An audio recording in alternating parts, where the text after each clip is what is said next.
good evening, and I want to welcome everybody here tonight. We've got families still kind of logging in, and so we'll do a quick introduction, and then we're going to turn it over to our presenters tonight. My name is Kathy Woods. I'm the Director of College and Career Readiness and On-Time Graduation.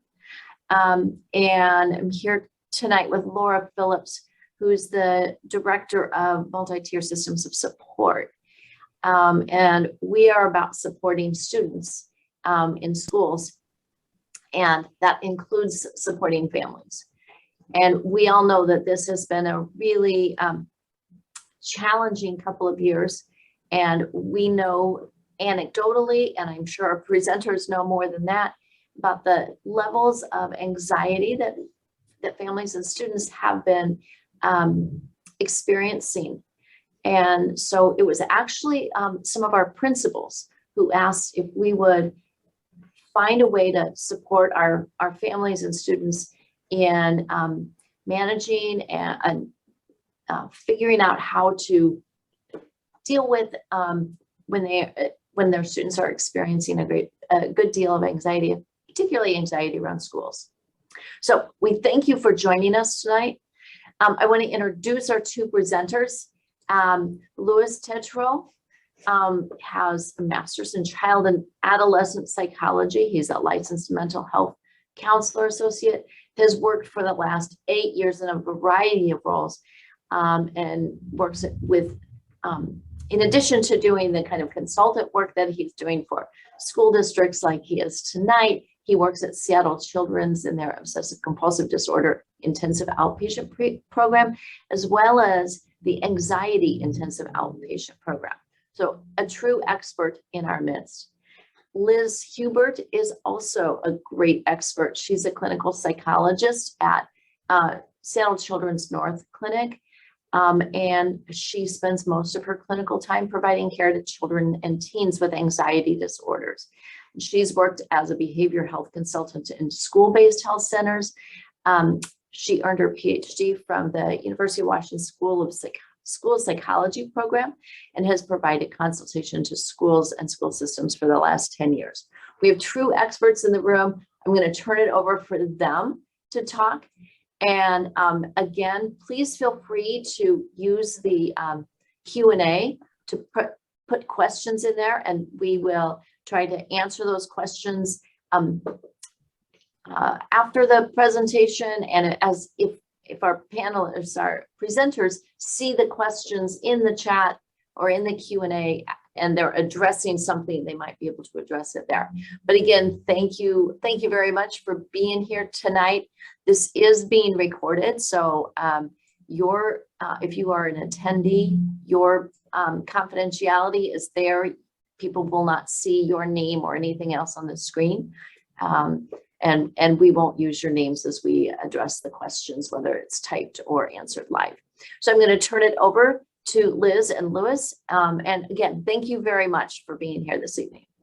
Yeah, thank you, Kathy. We're really excited to be here and to be able to talk with you all about anxiety. Louis and I work together a lot, and we spend a lot of our time working with kids and teens and families who are experiencing anxiety. So we have a set of slides that we'll be going through. I'll take the first half, and Louis is going to take the second half, and we'll likely get to the Q&A at the end.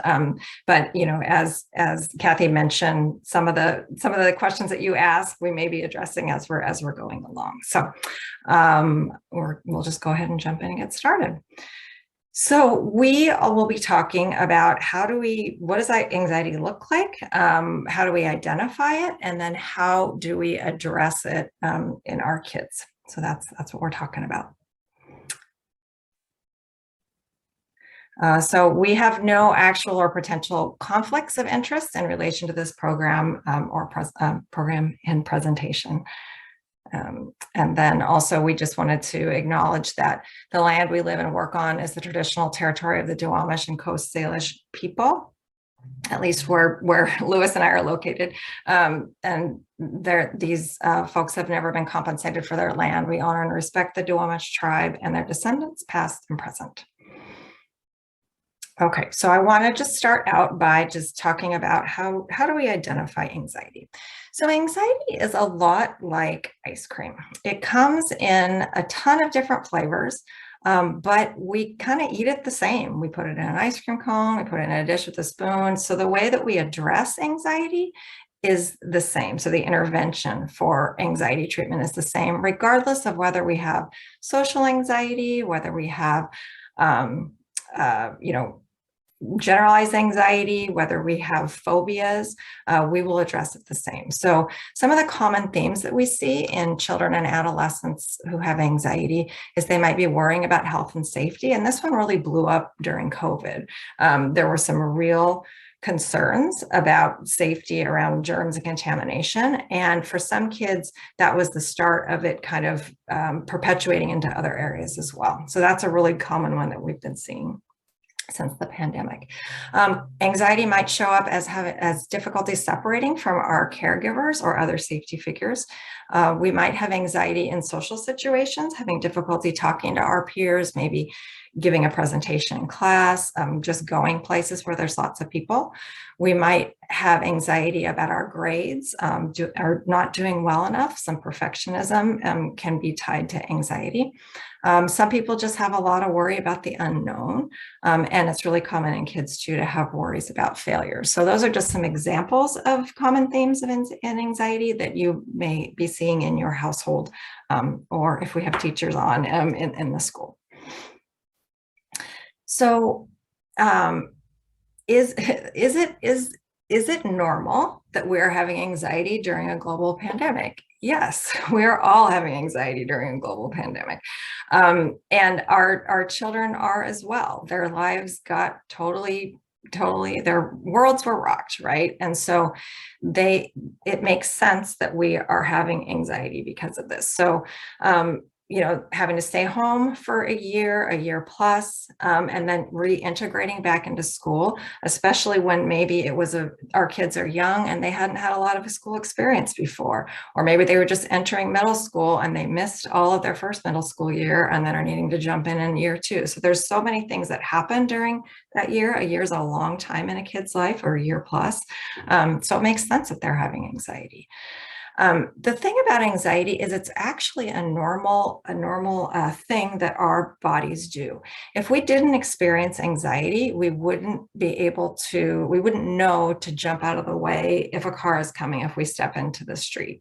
If we were going for a hike and we happen to see a mountain lion, anxiety tells us to run away, which may not be the best thing. I don't know about mountain lions, but it tells us to get out of a dangerous situation. So anxiety actually helps us, and it helps to keep us alive, and it helps to protect us.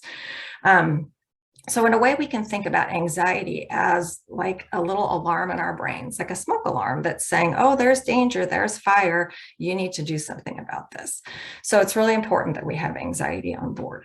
The problem is that for some people, anxiety gets too big for the situation that is being presented to us. And this is what we call problematic anxiety. So it's kind of like if our smoke detector is fine-tuned so much that if we just strike a match, it goes off.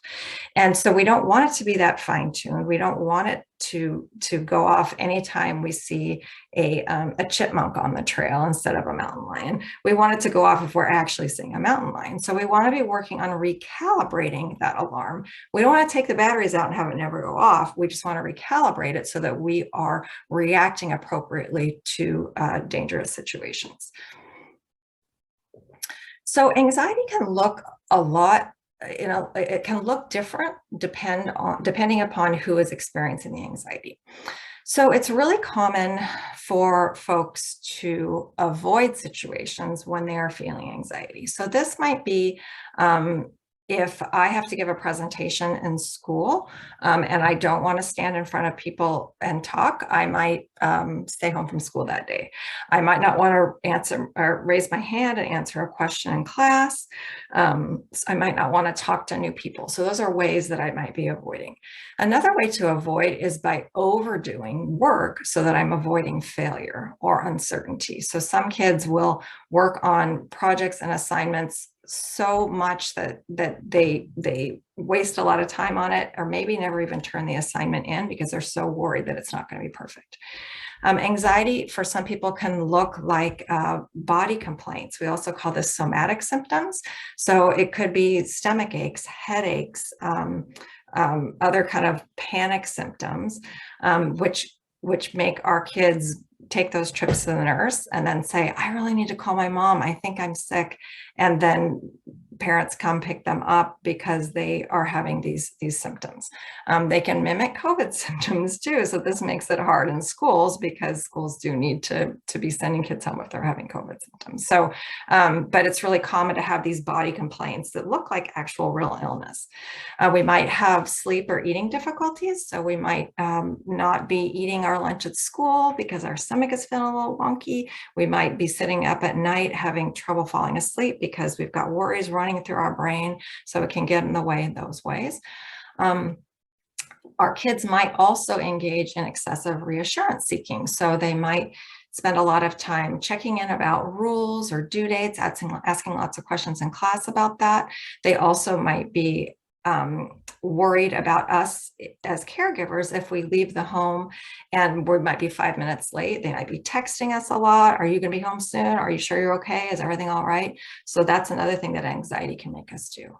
Anxiety can also look like inattention or poor school performance.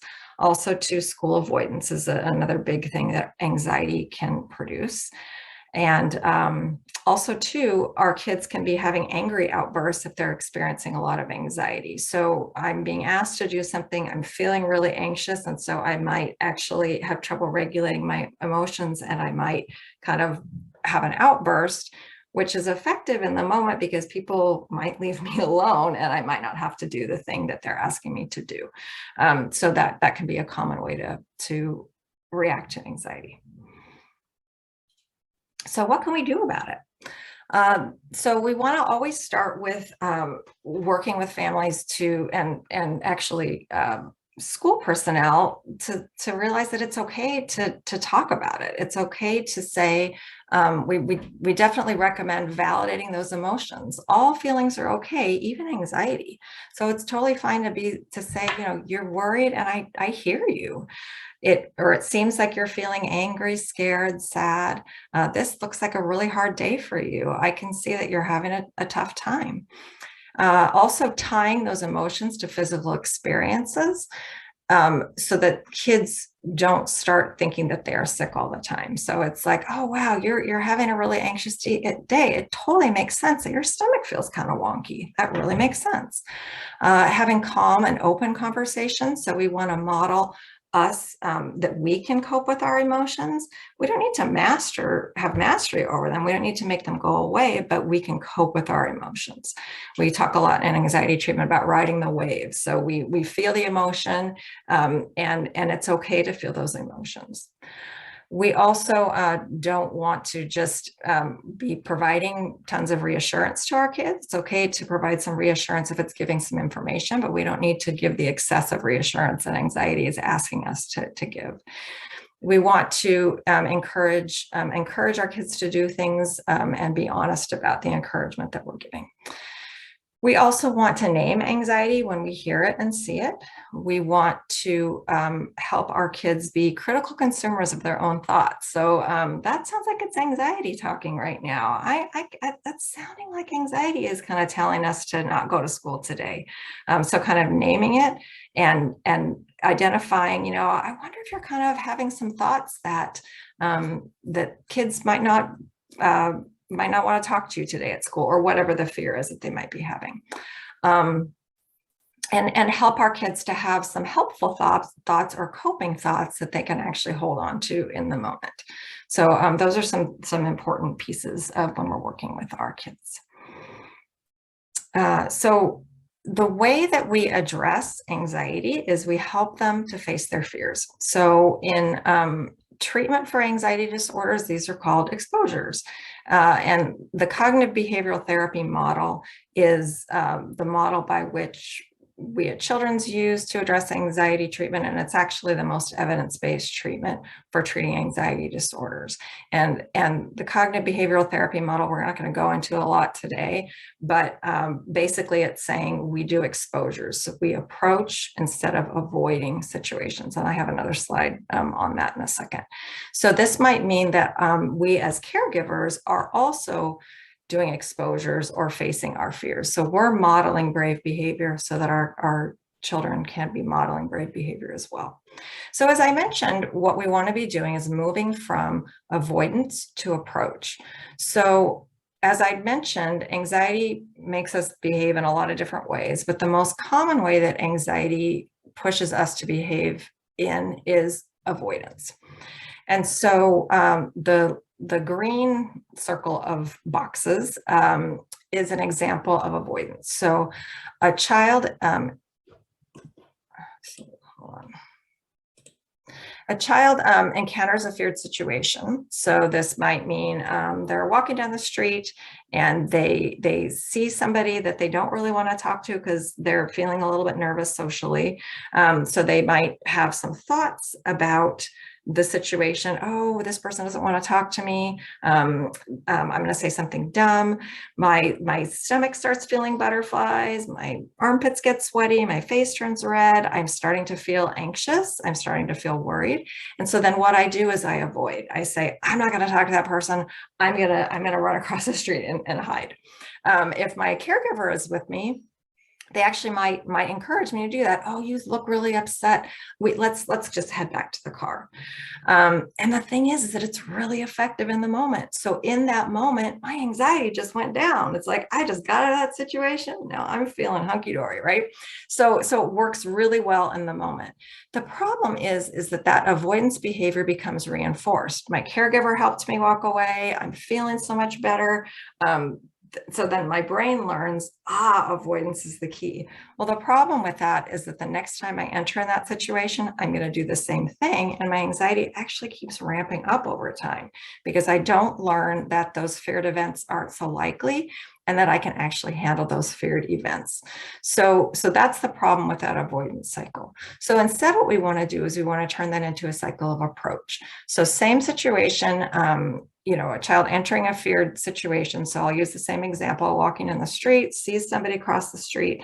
I'm still going to have those thoughts and feelings. Oh man, what if that person doesn't want to talk to me? My butterflies are going, I'm getting the red face, whatever. But instead of turning and walking away, I make an attempt. I walk toward that person, I smile and I wave. I might say hi. And if my caregiver also supports me, awesome job, high five, you had that conversation. I'm so proud of you. And the caregiver doesn't try to rescue or avoid the situation, our anxiety over time is going to come down.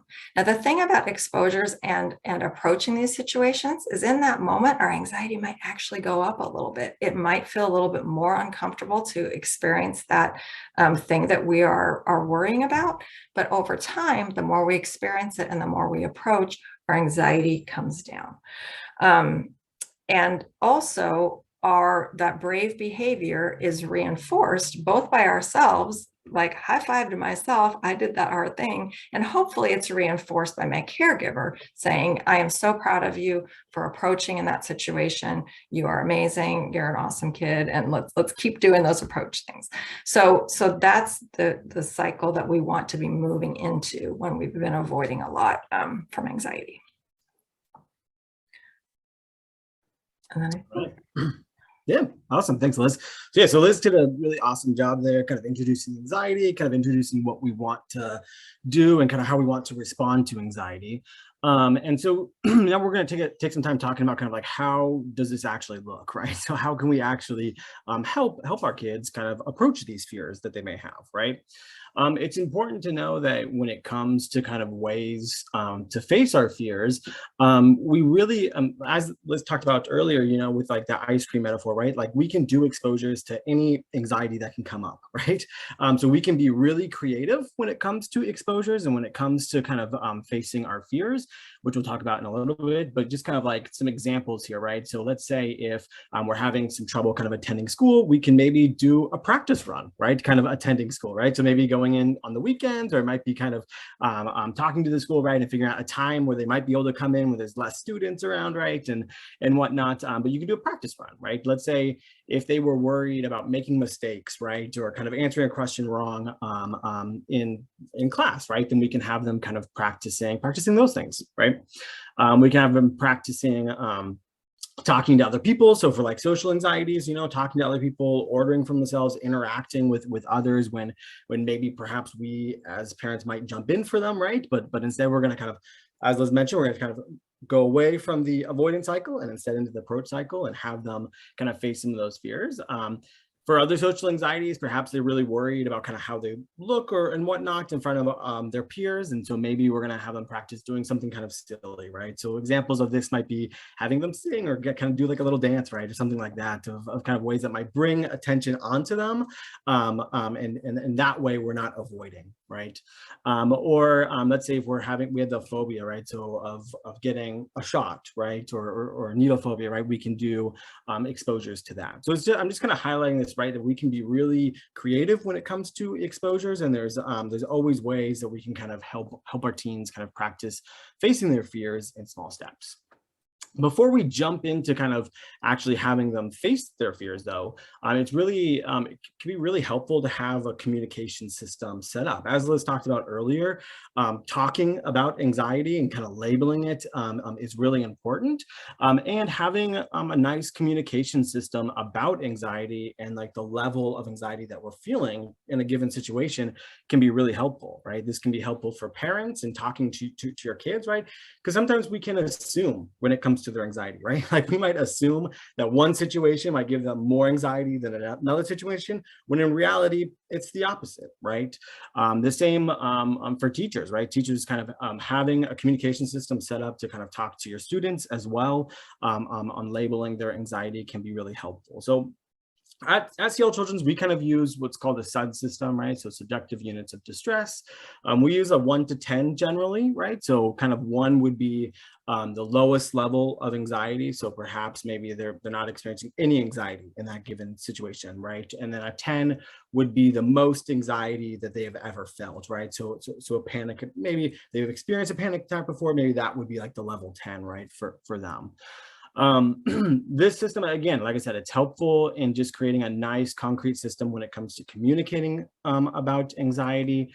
Yeah, and then also it can be helpful for us to talk about our own anxieties too with them, right? Like we can then use the same system if we, as parents, are modeling, kind of talking about our anxieties, right? We can tell them like, hey, I was like at a 7, right, when I had to do whatever it was, right? And so again, it can be helpful for modeling. It's also helpful to know, like, you don't have to use a 1 to 10. So you can use kind of, you guys know your kids the best. So finding a system that works out the best for them. So some people like a 1 to 5, some people like a 0 to 100, right? Or red, yellow, green, right? Those are all different types of systems that you can put in place when it comes to kind of communicating about their anxiety, right? And then ultimately though, so this is just one tool, right? So it's a helpful communication system. And it's important that we don't make all of our decisions based off of these ratings, right? And instead, like Liz mentioned earlier, right? It comes down to kind of their functioning, right? So are they able to kind of go to school, right? So maybe they're going to school, but they're tolerating their anxiety, right? And that's great, right? That they're still able to kind of go to school and kind of still doing the thing in spite of the anxiety that they feel. So it's a helpful tool, but it's not the end all be all when it comes to kind of completing exposures. Let's see here. Okay. So the next step, so now that we have a good communication system kind of set up with our students or with our teens or kids, right? The next step in helping them face their fears or complete exposures would be to kind of create what we call a fear ladder, right? And basically what this is you start at the top by kind of labeling, what is our main goal when it comes to facing our fears, right? So maybe for this example, the main goal here is to give a full presentation in class, right? Like that's the goal that they want to eventually be able to work up to. So we would kind of use that same worry rating, that same SUD system to help develop this fear ladder. So we would kind of ask them, what would their worry rating be if you had to give a full presentation, right? And then they say it'd be a 10, right? And so then what we do is we kind of work our way down. Like I said, we can be really creative when it comes to completing exposures. We might ask them, hey, what would your worry rating be if you gave a short talk, right, in front of the whole family, right? What would your worry rating be if you asked a question in class, right? And what would it be if you gave a 2-minute report in class, right? And so these are all different exposures and different ways that we're helping our teens and kids, right, kind of face some of their fears and kind of move out of that avoidance cycle, right? So even though they're not giving that full presentation right here, but hey, giving a short presentation in front of the family, right? That's one step in that direction, right? And that's the whole thought process on this, is just taking, kind of breaking down our goals into small, manageable steps and then working our way through it, right? It's important to know too, like when we're having our kids kind of do these kind of exposures or face their fears and kind of practice being brave, that it's not just kind of, okay, well, we check that one off the list, now we're moving on to the next one, right? And so instead what we want to do is we want to kind of have them practice it until they feel like that they can kind of move on to the next step as well. So, and again, you can do this for any type of anxiety, right? So for someone that's maybe worried about perfectionism, right? Maybe you might have them write out a short essay that gets graded by a parent, right? And you kind of purposely point out kind of some of those mistakes, right? You might have them, maybe you might see perfectionism in their artwork, right? And so maybe you have them do artwork, and instead of erasing all of the mistakes that they make, right, they're just going to kind of leave it as is and then show the rest of the family, right? So there's lots of different ways that we can create exposures and kind of create and break down our fears into small, manageable steps. And this should be done with the child as well, right? And with the teen, right? So this is a collaborative kind of thing that you guys can do together. And I think, you know, Liz talked about it earlier, and we'll talk about it later on, but we really want parents modeling too. So as a parent, if you had an anxiety or a worry or a fear, right, you could kind of create a small step ladder for yourself, right? And you could even show it to your teen or to your child as well, right? Just to kind of show them that, hey, you know, I'm working on a fear, I'm working on a worry too, along with you as we're kind of going through this. So let's see here. Okay, so now that we have kind of communication system set up, now we have kind of step ladder and a plan put in place, right, on kind of how we're going to face our fears. The next step is kind of like, well, okay, so now how do we go about actually doing this, right? So let's say we pick a step, right, on that fear ladder. And then how does that actually go, right? Well, so first off, you know, again, like I said, you pick that step. And then as they are approaching that step and as they are kind of facing their fear, we want to kind of provide this combination of both validation and confidence, right? So it is essentially telling them that, and Liz mentioned this earlier, right? It's totally valid to have the feelings that you're having right now, right? So it's totally valid to know that you are feeling anxious, right? And we're going to label it for them and tell them that we understand that this is so hard for them. And in combination with that validation, we want to provide them with confidence, right? So we're going to put on our brave face. We're going to let them know that we truly believe that they can do these steps, right? And that we have full confidence in them when they're completing these exposures. This can be challenging sometimes, right? Because maybe our own anxiety, like we're worried about the exposure step that they're going to take, right? Or maybe we might have some anxiety while they're doing these exposures, right? But it's super important, again, talking about modeling, right, that we model for them, that we know that they can do these, right? And so that's why this confidence piece is so important, right? All right, let's see here. Okay, so as caregivers, you guys are super important, right? And so I think that Liz and I have already talked about all the different ways and reasons why, you know, you guys are important. But we really want to talk about anxiety in front of them, right? Make sure that they know that this is a normal feeling, right? And we really want to normalize it for them. We want to model this for them, right? So model kind of facing our own fears. I think a lot of the times us as parents, we may talk a lot about kind of their anxieties, right? But we don't spend a whole lot of time talking about our own anxieties that come up through us. And it doesn't even have to be like a huge anxiety for us, right? But even if it's just a small thing that's a little bit anxious for us, right?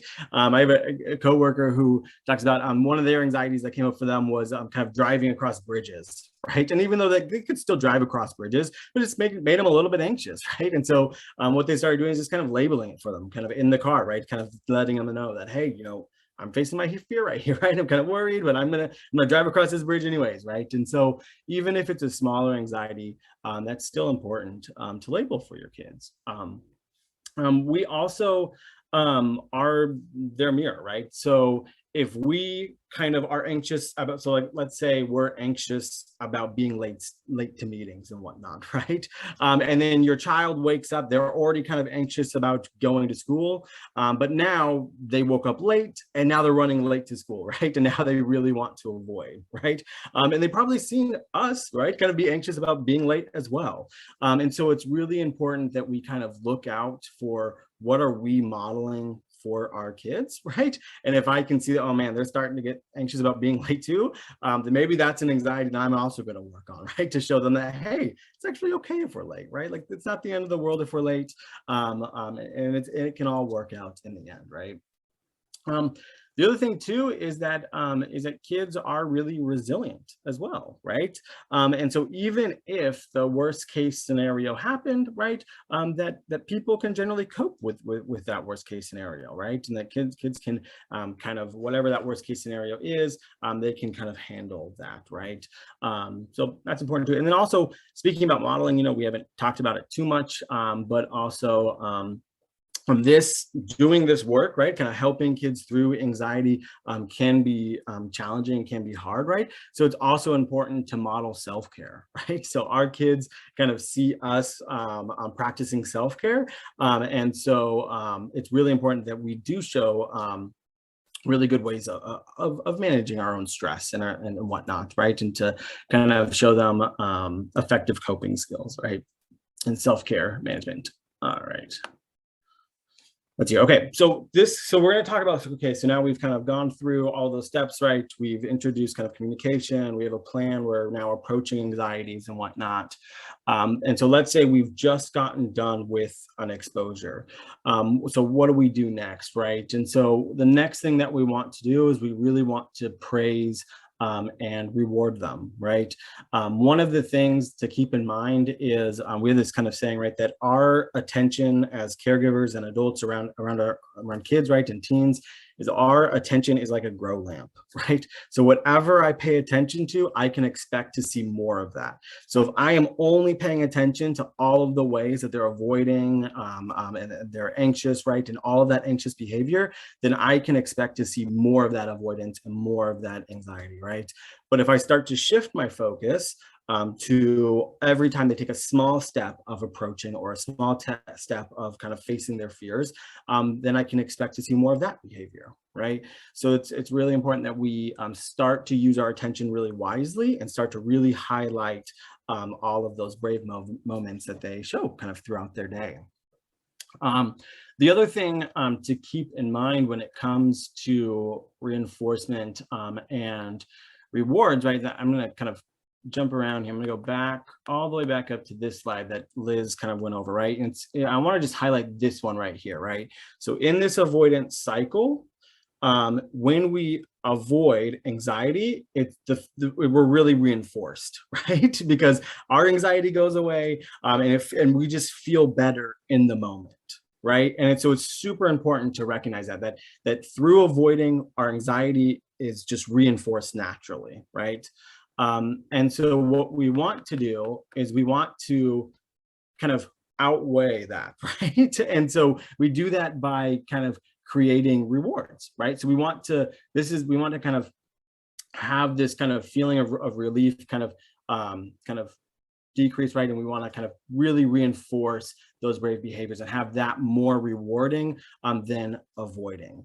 And so it's really important that we set up a reward system for them, right? Or set up different rewards. And then that's going to look really different for each team or each kid, right? Each kid and each teen has their own thing that they find reinforcing.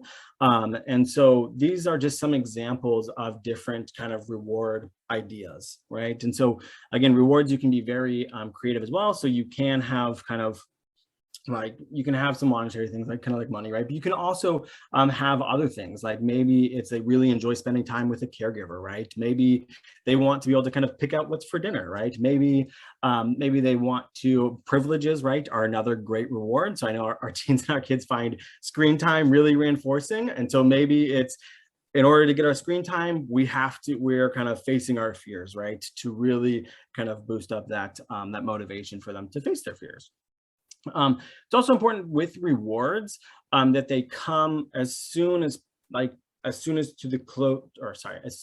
to that behavior that we just saw, right? So like, let's say they go and they're able to go to school and that's a challenge for them. Maybe it's working with your school so that right when they go into the classroom, there's some sort of kind of reward or acknowledgement from the teacher that, hey, awesome, I saw you here today, right? And just kind of like immediately provide that reward for them, right? Because if we wait till after school, that's just so far removed from that behavior, right? That you're not going to get as much bang for your buck there, right? So I'm trying to set up those rewards where they can get them right after they've done their exposures can be really helpful. All right. So when it comes to specifics, kind of supporting our kids with anxieties at school, right?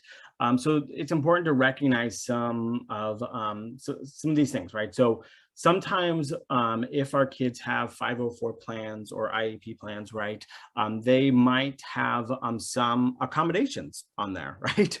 And as Liz mentioned, we're trying to kind of move from avoidance or accommodations into more approach, right?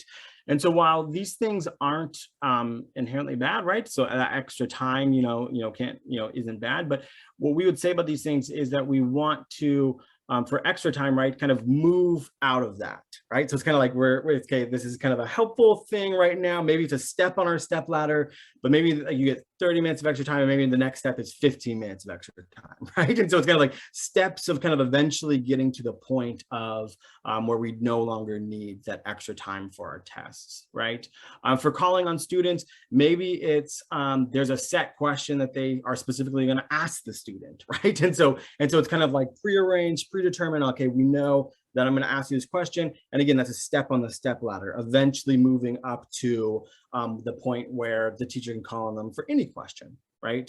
Allowing avoidance for specific activities. Maybe it's, hey, maybe you're going to participate in this activity for 10 minutes, right? And then we're going to bump up to 15 minutes, right? And again, they're kind of set things that we're kind of eventually trying to work out of where we no longer need these accommodations. So it's super important to kind of work with your schools, right? And whatnot on kind of what these accommodations might currently be or might be, and then kind of, again, kind of working through these. Some other things to keep in mind, right? I think Liz mentioned it earlier, some coping strategies, like these things are helpful. And what we see is that kind of those relaxation strategies don't necessarily improve our anxiety, right? So it's really the exposures that helps our anxiety, and these relaxation strategies can kind of help us get through the exposure, right? So maybe, I'm feeling really anxious, and so I'm practicing this deep breathing, right? That kind of helps me get through it, but it's not the relaxation that's kind of like leading to the improvements, right? It's more the exposure and the practice that's more leading to those improvements. And then also just kind of partnering, right, with people in the community, with friends, families, teachers, specialists, right? Kind of like partnering with whoever is in your child's kind of circle can be helpful when it comes to kind of having them face their fears and kind of practice being brave.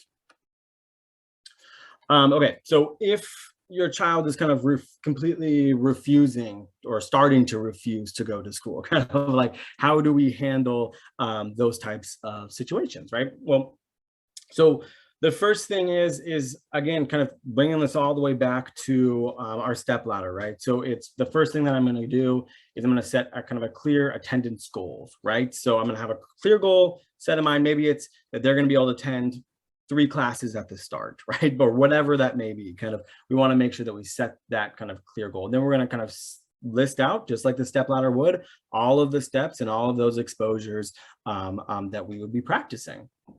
And then we want to think about, okay, that's great, you know, we can have this step ladder, but what ends up happening if they just don't go to school, right? Or what happens if we show up and they refuse to kind of get out, right? And then they end up having to take them right home, right? Or they go to school and then they end up having to be picked up, right? I want to kind of like, what do we do in those situations? So one, you know, we want to keep in mind kind of having rewards tied to kind of school attendance, right? So this is an exposure that they're doing, they're practicing facing their fears. So can we set up a reward system for attending school? Then we want to be, you know, really clear about kind of what happens if they don't go to school. So typically what Liz and I recommend is that, you know, the home life sometimes can be really reinforcing, right? Like I have my video games, I have my cell phone, I have my internet, maybe I'm talking to friends, right? And all those things are kind of, they feel really good, right? It feels good to be able to be home playing video games on my phone, right? And all that stuff. And so what we want to do is kind of make the home life as boring as possible, right? To make going to school more reinforcing than staying home. So maybe, if possible, maybe I'm going to unplug the internet. Maybe I'm going to take the Xbox controller away. Maybe, you know, maybe it's going to be that we don't have access to our cell phone if we don't go to school, right? But again, we're trying to make it kind of a home life as boring as possible to help this attending school be more reinforcing. And then have kind of really clear criteria for your kids so that they know kind of what are acceptable reasons for being sick, right? So as Liz mentioned, you know, and I think that this can be helpful to kind of set up with your school as well, right? Because I feel, you know, with all the COVID procedures, right, you know, and everything like that, you know, talking to your school, knowing kind of, okay, what are the clear kind of symptoms or things that do I have to be on the lookout for that would require us not to go to school, right? But then maybe if it meets one of those criterias, maybe I can still get my homework that the teachers were going to assign, and I can do it at home, right? So instead of just kind of taking the whole day off, I'm still able to kind of approach some of my fears by kind of doing it, by engaging in some of the work, right? Can be helpful. And then I talked about earlier, we want to kind of use our attention wisely. So the grow lamp metaphor, and then also kind of partnering with the school, right? And so again, just think about that these can be really small steps when it comes to kind of completing these exposures. Let's see here. So we just kind of put this resource on just for you guys to have, that when it comes to kind of setting up goals at school, sometimes you can set up kind of report cards, or you can set up different kind of systems that can be helpful when it comes to kind of communicating with the school, right? So you can maybe some of the goals are, you know, talking in class or answering a question in class. Maybe it is just being able to attend class for, you know, for a set amount of time, right? Or talking to another student, right? Or something like that, right? And you can have these goals in here, and so that you guys can see as parents, kind of what are they able to accomplish, right? And then you can kind of, with these report cards, you can also tie them to reward systems at home too. So like if you had a reward system at home, oh, look at that, we met all of our goals today, so we can kind of get this reward that we've been working towards. So this can be helpful as well. Yeah, let's see here. I wanted to make sure that we left some time for questions. So yeah, I think Liz and I plan to kind of leave next 15 minutes or so to answer any questions. Yeah, we're happy to do that right now. So you can raise your hand and we can allow you to talk, or you can put questions in the Q&A. Either one is fine. And we did have one question, and maybe you can kind of answer it a little more broadly.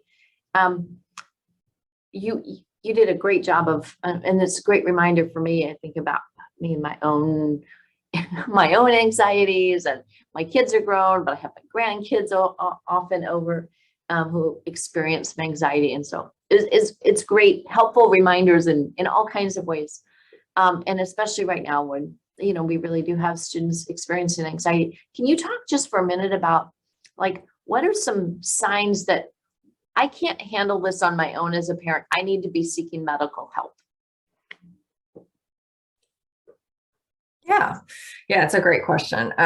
So we want to look at how our children are functioning in different environments. So we want to look at the home environment, we want to look at their social life, and we want to look at school. Those are usually the three biggies. I guess for our older teens, it could also be work as well.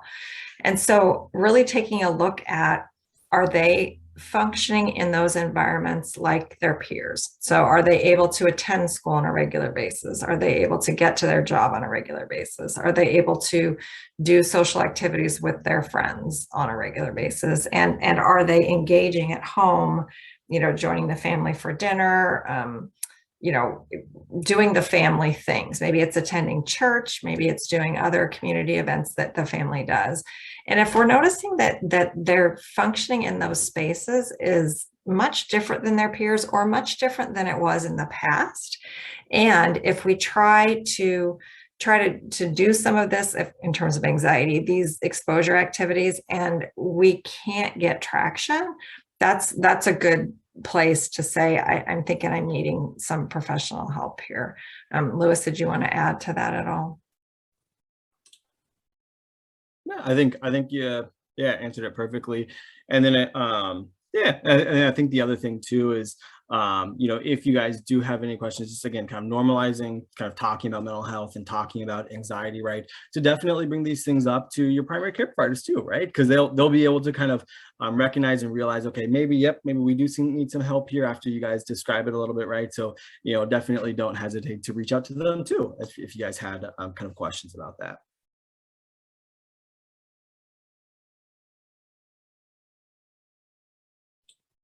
Yeah, thank you for bringing up the primary care provider, because sometimes when it's your first child, you don't know what's typical. You don't have that litmus test or what a typically developing child or teen might look like. But the PCP, primary care provider, can definitely say, oh yeah, your age kid, this is what we typically see, because they see so many kids that age group. One of the questions in the Q&A are panic attacks with physiological symptoms. Are they similar to more generalized anxiety in terms of treatment, or are they something that should be handled differently? Yeah, that's a great question. I can jump in, and then Liz, feel free to kind of add on. But yeah, so for panic attacks, right? A lot of times we do see those kind of, as Liz was talking about, kind of those somatic feelings, right? So those things that they feel kind of within their body. So maybe they feel their heart racing, right? And they feel like, oh my gosh, their thoughts are like, oh, am I going to have a heart attack? Or maybe they're kind of feeling like, oh my gosh, I can't breathe, right? And stuff like that. So we do very specific exposures to those, right? Those exposures, they are called interoceptive exposures, right? And so it's doing maybe activities that bring on those sensations, right? So for someone that is having, maybe for them, when they experience a panic attack, they feel like that they can't breathe or something like that, right? Maybe we have them breathe through like a small straw, right? To kind of bring on that feeling of breathlessness. For someone else that kind of feels like their heart's racing, consistently, right? We might have them do like an exercise to actually get their heart racing, right? Liz and I have had kids before kind of do jumping jacks and stuff like that, right? For kids that are dizziness, then maybe it's kind of having them actually spin in a chair, right? And kind of get a little bit dizzy, right? And whatnot. And so it's that, and then in combination with kind of doing whatever it is that brings on that panic attack, right? Generally, sometimes there's a trigger for the panic attack, right? And sometimes there's not. But if there is a trigger for the panic attacks, then having them like approach those situations in a stepped manner, right? So using that step ladder as well. Yeah, and the only thing I would add is that we're approaching those situations, and if we do have a panic attack in those situations, we stay in the situation. So we wait for the symptoms to subside. So the panic isn't dangerous, the anxiety isn't dangerous. It's very uncomfortable, but if we stay in the situation long enough, it will come down over time, and then it trains our brain, and it teaches those of us who have panic that I can actually handle the situation. And so by riding that wave, we're learning that the situation is not inherently dangerous. Great. So the next question is, a parent says, I've been allowing avoidance and doing some things wrong, which we've all done. And my child is already now seeing a therapist twice a week. How do I go about changing my behavior to better support my kid? Yeah, that's a great question. And one, I just want to kind of also say that I think that it makes, I don't know if we highlighted this enough, but it makes sense, like the avoidance and kind of accommodating for our kids makes a lot of sense, right? Like we don't like seeing our kids in distress, and it makes us feel very uncomfortable. And so we jump in, right? We help them avoid, we help them accommodate. So I just want to say, like, that's very normal to do that. And it makes sense why we do it. As far as kind of like going about changing our behavior, a lot of times what I encourage parents to do is just kind of be very open with your teen or with your child, right? And kind of tell them that, hey, I've learned some new things, and here are some things that I'm going to try to do differently, right? And so and like I said, a lot of these steps that we talked about, as well as kind of you're doing these steps with your child or with your teen, right? So maybe it's introducing this communication system about anxiety. It's introducing this idea about kind of approaching things in a stepped manner. So maybe it's creating a step ladder with them. It's introducing this idea about rewards, right? And how rewards are tied to kind of facing our fears, right? And so coming up with a reward system that'll work for them. So it's just kind of really collaboratively kind of working with your child and with your teen, and just acknowledging it for them, right? And then normalizing it, and then kind of taking those steps. Yeah.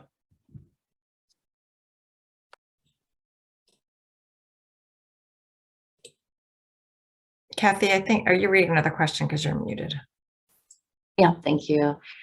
There's an attendee who said that their student is a high school junior, and I've seen this so much, developing an anxiety because of the college admission process. So now they're trying to do too much perfectly right now. We're worried that this might be a long-term problem even after going to college.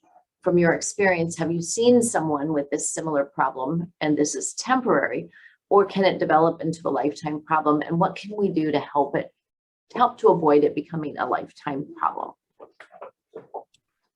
Yeah, this is a great question. And yes, we do see perfectionism a lot in kids who have anxiety. And, Lewis talked about this a little bit when he was talking about addressing different types of anxiety. With people who have perfectionism, what we want to be doing is setting up exposures so that they make a mistake, that they might,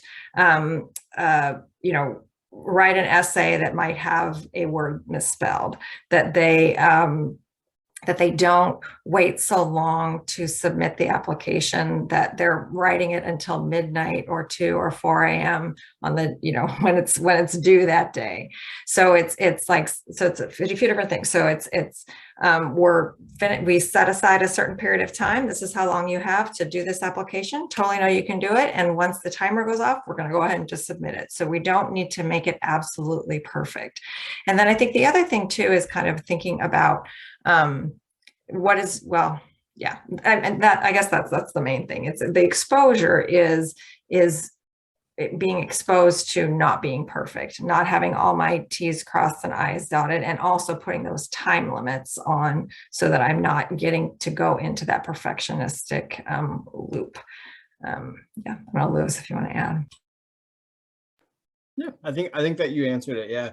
And then I think, it was kind of like a two-parter question, I think, right? Because like we talked about kind of like that with perfectionism, and then also this kind of like, is this temporary? Does it develop into a lifetime problem? What can we do to help avoid it be a lifetime problem, right? And again, I think just kind of like my answer to that, right, is that anxiety is a feeling that we're going to have throughout our life. Right. So it is something that is going to be there throughout our life. Now, the volume of that anxiety will kind of go up and down. Right. And so what we tend to see is that during life transitions or high stress times, right, like our anxiety tends to kind of start to tick up. Right. And so during those times, that can be really important to kind of practice facing our fears, kind of practice being brave. Like those things are just good healthy things to do, right? Kind of practicing being brave. We call it kind of practicing our courage muscle, right? And then we want to kind of keep that strong, right? And so we want to, so yeah, so I think that it is normal for it to come up right now, and just recognizing that anxiety is something that we will experience throughout our life, and that's why it can be helpful to give our teens these tools so that when they're adults, and when they've moved out, right, and they're not under our care anymore, they know how to approach, right, their anxiety, right?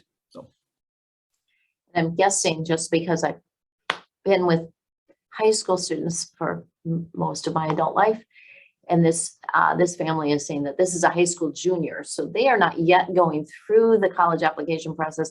They're taking all the AP courses and making sure they're doing their best on every single thing right now, and so helping them manage that now, when next fall they're going to be doing that college application process, is going to be helping them get in those habits, right?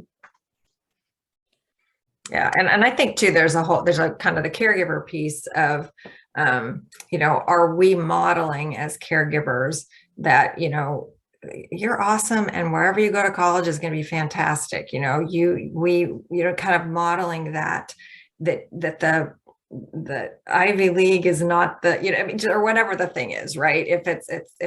If modeling that all the work that you're doing is going to pay off in life because you're going to be a fantastic human being, so kind of, maybe pulling back. And I know sometimes kids will jump on that train regardless of what caregivers do, but that's the other piece, is kind of making sure that you're kind of modeling that headspace of like, wherever you end up, it's going to be absolutely awesome. And they'd be lucky to have you regardless of where you go. Just sort of an earlier question, we kind of answered it a little bit more broadly, but when students are having really physical symptoms, blackout episodes, and school is becoming so physically overwhelming that the student is experiencing high blood pressure even when they're sitting still. Those are good times to make sure you're seeking out your primary care provider. Any other thoughts about that? Yeah, I mean, I think the other piece of that is figuring out what if your child can handle, as Lewis said, a small step. So maybe we're just going to go drive to the school and sit in the parking lot. We're going to, or if it's a young child, we're going to go play on the playground that's at or near the school. So figuring out kind of what are some of the small steps that we're just kind of getting a little bit more familiar or comfortable with school. Maybe it's I'm answering an email from the teacher. Maybe it's some way to interact a little bit with the school setting. Maybe it's playing on the basketball court after school on a Saturday, so it's how can I put my toe in the water to have that connection with the school, and definitely then going to the doctor and making sure that there isn't something that's going on physiologically that needs to be treated. And another question, how do I deal with my child's absolute refusal to work on something that causes anxiety? Yeah, I think that's a great question. So, I mean, obviously, I think it's going to depend a little bit kind of on what is causing the anxiety, right? But I think that we want to keep in mind kind of a lot of different things, right? So, one, do I have a good communication set up set up with them, right? And so that's where kind of like we might kind of assume kind of what's causing their anxiety or not, right? But have a good understanding of what is causing this anxiety and what are some steps that we can start to work on the anxiety, right? So then it's kind of breaking it down, picking out small steps. Then the third thing is the rewards, right? So remember, right? Refusing to do something is reinforcing, right? If I don't have to do it, that is then reinforced because, well, I didn't have to face my fear, right? And I feel good, right? So it's kind of trying to tip that scale a little bit. So kind of what is a reward system? What rewards can I put in place for actually working on these small steps? And then the third thing too, is there anything that I have control over myself? Right. So maybe is my child kind of going to school and then they're calling me or texting me, hey, I really want to be picked up. I got to get picked up. Right. Well, I have control if I drive to the school or not. Right. So I'm going to kind of control my own behaviors. Right. And I'm not going to accommodate whatever it may be. Now, again, I don't know if it is within your control, depending on what anxiety it is, but just keeping that in mind, right? That I have control of my own self and how much I accommodate as well. So those would be a couple of the things that I would think about when it comes to just absolute refusal. Yeah, and then I don't know if you had anything else to add on to that. No, I think you covered it just fine. A couple more questions, if you don't mind staying a couple minutes past 7:30. One is, honestly, I think the school time for high school is way too early. Can we make it more realistic for our teens to attend school later in the day?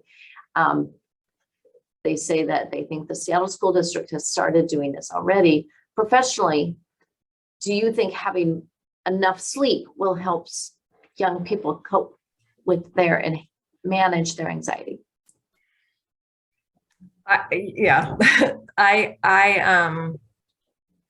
it is awfully early for teens to be up. And I know that this is a conversation that happens in school districts. It's been going on for years and years and years. But sleep does make a big difference. Sleep makes a big difference in so many ways for our kids and our teens. So, I mean, it's kind of this thing that, we have this structure that we kind of have to figure out how to adapt to, right? And so it can take a lot of time to kind of help our kids turn that clock back, and trying to get to bed earlier, trying to get to sleep earlier so that they can get up earlier. So I guess to answer your question, yes, sleep is going to affect our ability to tolerate stress and to tolerate our anxiety. And then also too, figuring out how to make small changes to sleep cycle. So like just going to bed a little bit earlier each night, working the clock back, having electronics be turned off earlier in the evening, working toward those things to make it so sleep onset can happen. The other thing is that keeping the same schedule on the weekends as you do during the week. So doing the binge sleeping over the weekend, even though it feels good, it really doesn't help with our sleep cycles. So we want to try as well as we can to go to sleep within an hour of when we go to sleep during the week and get up within an hour. And that's really hard with teens, but that's really what we do recommend. Yes, I was not successful with my teenagers in getting them to keep their sleep cycle on the weekend. Unless there was something really rewarding early on a Saturday morning, like a big homemade breakfast or something like that. And the last question may be for Laura. Are we going to get the presentation via email? I don't know that we have the emails of our families, but how can they get this recording of the and the presentation? Well, we are recording this presentation, and we do have our wonderful presenters gave us a hard copy of the presentation materials. So we will be working with your principals to have this information posted on their website. So stay tuned. It'll probably take me about a week to get it up there.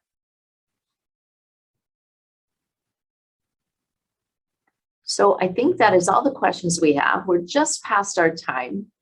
I am so grateful, Liz and Louis, for your expertise and your presentation this evening. I'm so grateful for the families that came in and did their brave thing and said, hey, I haven't been doing this really well. Can you help me with this? And I hope that you all will let others that you know who are also raising young people and doing this know that they can get this on your school website. And feel free to contact. You should be able to find us in the district email. Laura Phillips is lphillips@everettsd.org, and I'm C Woods too at everettsd.org. So if you want to contact us because you need something sooner, or you want that presentation to share with your young person or whatever you need, just feel free to reach out to us. We are happy to have had you here today. I do know we had a few school-based staffs and counselors and things. I recognize some names, so I'm really happy to see that too. So again, thank you so much, Louis and Liz. We really appreciate your expertise and your time and energy. Thank you for having us. Yeah, thank you guys.